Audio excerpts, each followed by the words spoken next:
ह्या वर्षीचा उन्हाळा जरा जास्तच त्रासदायक आहे असं मला तरी वाटतं. म्हणून अंघोळ करायच्या आधी सगळं जेवण उरकून घेते, म्हणजे रिलॅक्स मध्ये अंघोळ करता येते. आज मला एक नाही तर दोन दोन शूट आहेत, एक घरीच करायचं आणि एक बाहेर जाऊन करायचंय. आणि रोज प्रमोशनचे व्हिडिओ शूट करायला लागतात आणि मेकअप करायला लागतो, त्याच्यामुळे स्किन जरा खराब होत चालली. म्हणून जेवढी हायड्रेट ठेवता येईल ना तेवढा हायड्रेट ठेवण्याचा प्रयत्न करते. आणि त्यासाठी मॉइश्चरायझर आणि लिप बाम जेवढं जमेल तेवढं लावण्याचा प्रयत्न करते. आज मी माझी फेवरेट भाजी केली, पनीर मशरूम आणि त्याच्यासोबत मस्तपैकी चपाती. कामं तर होतच राहतील, म्हणून विचार केला आधी जेवून घेऊया. म्हणून मस्तपैकी ताक, चपाती, भाजी जेवायला घेतलं.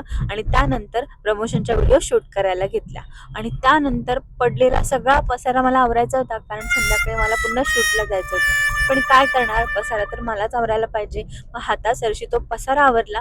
आणि रोज जेवायला बसतो तो टेबल पण जरासा खराब झाला होता, म्हणून वेळ नसला तरी पण थोडासा वेळ काढून तो पण टेबल पुसण्याचा मी प्रयत्न केला.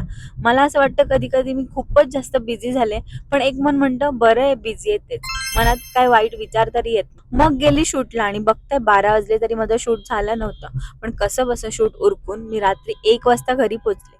जी कामं करायला आवडतात ना, त्याच्यामध्ये शरीर थकलं ना तरी मन बिलकुलच थकत नाही. आता आम्ही जेवणार आणि झोपणार. तुम्हाला आजचा ब्लॉग कसा वाटला मला कमेंट करून नक्की सांगा. उद्या पुन्हा भेटूया, तोपर्यंत बाय.